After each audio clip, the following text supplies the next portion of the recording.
بسم اللہ الرحمن الرحیم۔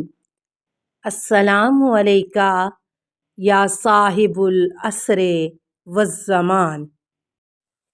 اسی بنیاد پر شافعی اپنے مشہور و معروف شعر میں اس طرح کہتے ہیں: یا اہل البیت رسول اللہ حبکم فرض من اللہ فی قرآن انزلہ کفاکم من عظیم القدر انکم من لم یصل علیکم لا صلوات لہ۔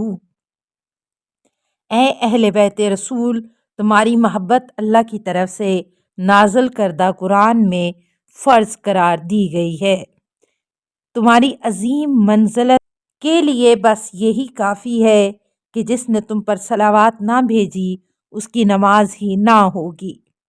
ڈاکٹر تیجانی یہ سب سن کر بہت متاثر ہوئے، کیونکہ استاد مونم کی یہ باتیں ان کے دل نشیں ہو رہی تھیں۔ انہوں نے کہا، میں قبول کرتا ہوں کہ رسول خدا صلی اللہ علیہ وآلہ وسلم پر صلوات بھیجتے وقت ان کی آل کو بھی شامل کرنا چاہیے۔ چنانچہ جب ہم ان پر صلوات بھیجتے ہیں تو ان کے آل کے علاوہ اصحاب و ازواج کو بھی شامل کر لیتے ہیں، مگر یہ بات قابل قبول نہیں ہے کہ جب علی علیہ السلام کا ذکر ہو تو ان کے نام کے ساتھ صلوات بھیجی جائے یا علیہ السلام کہا جائے۔ استاد مونم، کیا تمہارے نزدیک کتاب صحیح بخاری معتبر ہے؟ ڈاکٹر تیجانی: ہاں، یہ کتاب تو اہل سنت کے اماموں میں سے ایک بلند پایا کہ امام بخاری کی تالیف کردہ ہے، جو ہمارے نزدیک قرآن کا درجہ رکھتی ہے۔ اس وقت استاد مونم نے اپنے کتاب خانے سے صحیح بخاری کا ایک نسخہ لا کر مجھے پڑھنے کے لیے دیا۔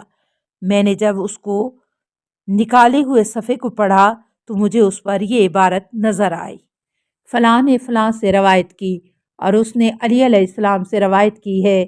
میں نے یہاں تک اس بات کا اعتراف اہل سنت کے ان علماء نے بھی کیا ہے جبکہ وہ نئے اعتراض گھڑنے کے عادی ہیں۔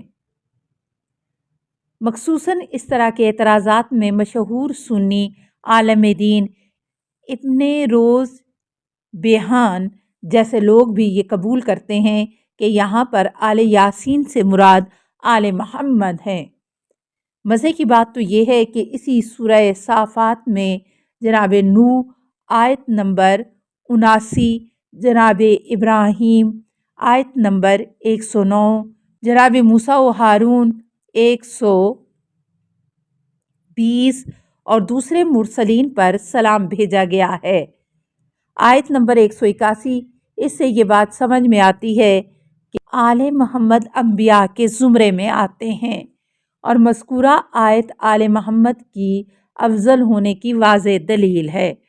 دلائل الصدق جلد 2 صفحہ 398۔ جب بخاری میں یہ جملہ علیہ السلام دیکھا تو مجھے بڑا تعجب ہوا۔ مجھے یقین ہی نہیں آ رہا تھا کہ یہ صحیح بخاری کا نسخہ ہے۔ میں نے اسے الٹ پلٹ کر دیکھا اور اس کے بعد بڑے غور سے پڑھا تو بھی وہی عبارت نظر آئی۔ اب میرا شک و شبہ جاتا رہا۔ استاد مونم نے صحیح بخاری کا دوسرا صفحہ کھول کر دکھایا جس پر یہ عبارت لکھی ہوئی تھی کہ علی ابن الحسین علیہ السلام سے روایت ہے۔ اس کے بعد مجھے کوئی راستہ نظر نہ آیا اور میں نے ان کی بات کو قبول کر لیا۔ البتہ تعجب سے یہ میں نے ضرور کہا سبحان اللہ، لیکن تھوڑا شک اب بھی میرے ذہن میں موجود تھا، لہٰذا میں نے اسے الٹ پلٹ کر دیکھا تو معلوم ہوا کہ یہ نسخہ مصر کی پریس حلبی اینڈ سن سے چھپا ہوا ہے۔ بہرحال قبول کر لینے کے علاوہ میرے پاس کوئی اور راستہ نہیں بچا تھا۔ حدیث غدیر سے متعلق ایک مناظرہ۔ ڈاکٹر تیجانی کہتے ہیں کہ اپنے وطن تیونس میں نے ایک سنی عالم دین سے ایک مناظرے میں اس طرح کہا: تم حدیث غدیر کو قبول کرتے ہو؟ تیونسی عالم: ہاں، میں اس حدیث کو قبول کرتا ہوں، یہ صحیح ہے۔ میں نے خود قرآن کی تفسیر لکھی ہے جس میں سورہ مائدہ کی 67ویں آیت کی تفسیر کے ذیل میں حدیث غدیر کو پیش کیا ہے۔ اس کے بعد اس نے اپنی تفسیر میرے سامنے لا کر رکھ دی، اور جہاں اس نے حدیث غدیر کا تذکرہ کیا تھا وہ مجھے دکھایا۔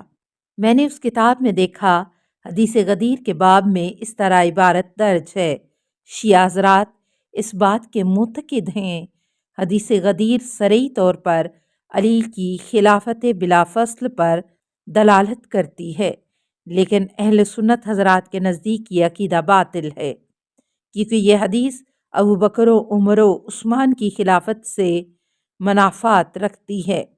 اس وجہ سے ہمارے لیے یہ لازم ہو گیا کہ اس روایت کی صراحت سے چشم پوشی کرتے ہوئے اس کی تعویل کریں، یعنی ہم یہ کہیں کہ یہاں مولا کے معنی دوست اور یاور ہے، جیسا کہ قرآن میں یہ لفظ دوست اور یاور کے معنی میں آیا ہے، اور خلفائے راشدین اور پیغمبر اکرم صلی اللہ علیہ وسلم کے عظیم صحابیوں نے بھی لفظ مولا سے یہی مراد لیا ہے۔ اس کے بعد ان کے تابعین اور علماء مسلمین نے بھی اسی بات کی تائید کی ہے اور اسی صورت کو مقبول بنایا ہے۔ اس طرح شیعوں کے اس عقیدے کا کوئی اعتبار نہیں۔ ڈاکٹر تیجانی: کیا خود واقع غدیر تاریخ میں پایا جاتا ہے یا نہیں؟ تیونسی عالم: ہاں، کیوں نہیں؟ اگر واقع غدیر نہ ہوا ہوتا تو علماء و محدثین اسے نقل ہی نہ کرتے۔ ڈاکٹر تیجانی: کیا یہ مناسب ہے کہ رسول اکرم صلی اللہ علیہ وسلم حج سے واپسی کے وقت غدیر خم کے تپتے ہوئے صحرا میں ہزاروں مرد، عورتوں اور بچوں کے مجمع میں سب کو روک کر ایک طویل خطبہ دیں اور اس کے بعد یہ اعلان کریں کہ علی تمہارے دوست اور مددگار ہیں؟ کیا تم اس طرح کی تعویل کو پسند کرتے ہو؟ تیونسی عالم: بعض صحابہ کرام نے جنگ کے دوران حضرت علی علیہ السلام کے ہاتھوں نقصان اٹھایا تھا۔ اس میں بہت سے ایسے تھے جن کے دلوں میں ان کی طرف سے کینہ پرورش پا رہا تھا، لہٰذا رسول اکرم صلی اللہ علیہ وسلم نے میدان غدیر میں یہ اعلان کیا کہ جو علی سے کینہ رکھتے ہیں وہ اپنے کینوں کو دور کریں اور انہیں اپنا دوست اور مددگار سمجھیں۔ ڈاکٹر تیجانی: علی علیہ السلام کی دوستی کا مسئلہ اس بات کا تقاضا نہیں کرتا کہ پیغمبر اکرم صلی اللہ علیہ وسلم 1,00,000 سے زیادہ لوگوں کے درمیان میں تپتے ہوئے صحرا میں روکیں اور نماز باجماعت ادا کریں اور ایک طولانی خطبہ دیں۔ اس خطبے کے دوران بعض ایسے مطالب بیان کریں جو علی علیہ السلام کی رہبری اور خلافت کے لیے مناسب ہوں، نہ کہ دوستی اور یاوری کے لیے۔ مثلاً اسی خطبے کا ایک ٹکڑا یہ ہے جس میں حضرت صلی اللہ علیہ وسلم نے لوگوں کو متوجہ کرتے ہوئے ان سے سوال کیا: الست اولیٰ بکم من انفسکم، کہ میں تمہاری جانوں پر تم سے زیادہ حق نہیں رکھتا؟ تمام لوگوں نے اقرار کیا، ہاں کیوں نہیں یا رسول اللہ۔ یہ تمام باتیں اس بات کو واضح کرتی ہیں کہ یہاں پر مولا سے مراد رہبر و آقا کے ہیں۔ اس سے حضرت علی علیہ السلام کی خلافت ثابت ہوتی ہے۔ اسی وجہ سے خود حضرت ابو بکر نے بھی لفظ مولا سے حضرت علی علیہ السلام کی رہبری اور خلافت جانا ہے۔ اسی صحرا کی تپتی ہوئی دھوپ میں امام علی علیہ السلام کے پاس آ کر انہیں اس طرح مبارکباد پیش کی: بخ بخ لکا یبنا ابی طالب، صحبت و مولائی و مولا کل مومن و مومنات، مبارک مبارک ہو اے ابو طالب کے بیٹے، اب تم میرے اور تمام مومن اور مومنہ کے مولا ہو۔ یہ مبارکباد دینا بہت ہی مشہور حدیث ہے جسے اہل سنت اور اہل تشیع سبھی نے نقل کیا ہے۔ اب تم سے یہ پوچھتا ہوں کہ کیا یہ اعلان صرف دوستی اور یاوری کے لیے ہوتا تو ابو بکر و عمر حضرت علی علیہ السلام کو اسی طرح مبارکباد پیش کرتے، اور رسول اکرم صلی اللہ علیہ وسلم اپنے خطبے کے بعد اس طرح اعلان کرتے: صلو علیہ بامرات المومنین، اے مسلمانوں علی کو امیر المومنین کہہ کر سلام کرو۔ اس کے علاوہ یہ کہ پیغمبر اکرم صلی اللہ علیہ وسلم نے سورہ مائدہ کی آیت نمبر 67 کے نزول کے بعد یہ عمل انجام دیا، اور آیت میں ہم پڑھتے ہیں یا ایھا الرسول بلغ ما انزل الیک من ربک وان لم تفعل فما بلغت رسالتہ واللہ یعصمک من الناس ان اللہ لا یہدی القوم الکافرین۔ اے رسول وہ چیز پہنچا دو جو تمہارے رب کی طرف سے پہلے ہی تم پر نازل کی جا چکی ہے، اور اگر تم نے اسے نہ پہنچایا تو گویا تم نے کار رسالت انجام ہی نہیں دیا۔ کیا حضرت علی علیہ السلام کی دوستی کا مسئلہ اتنا اہم ہو گیا تھا کہ اگر اسے لوگوں کے درمیان بیان نہ کیا جائے تو آن حضرت کی رسالت کو خطرہ لاحق ہو جائے؟ تیونسی عالم، تو اس بارے میں تم کیا کہو گے کہ رسول اللہ صلی اللہ علیہ وسلم کی رحلت کے بعد مسلمانوں نے علی علیہ السلام کی بیعت نہ کرتے ہوئے ابو بکر کی بیعت کر لی؟ کیا ان کا یہ عمل گناہ تھا؟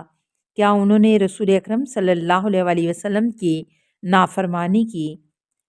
السلام علیکہ یا صاحب العصر والزمان، الامان الامان الامان من فتن الزمان، السلام علیکہ یا خلیفۃ الرحمن، السلام علیکہ یا امام الانس والجان، السلام علیکہ یا مظہر الایمان، السلام علیکہ یا شریک القرآن، السلام علیکہ یا قاطع البرہان، السلام علیکہ یا امام زماننا ھذا اجل اللہ فرجک وسہل اللہ مخرجک وظہورک، السلام علیکہ ورحمۃ اللہ۔ اللہم صلی علی محمد و آل محمد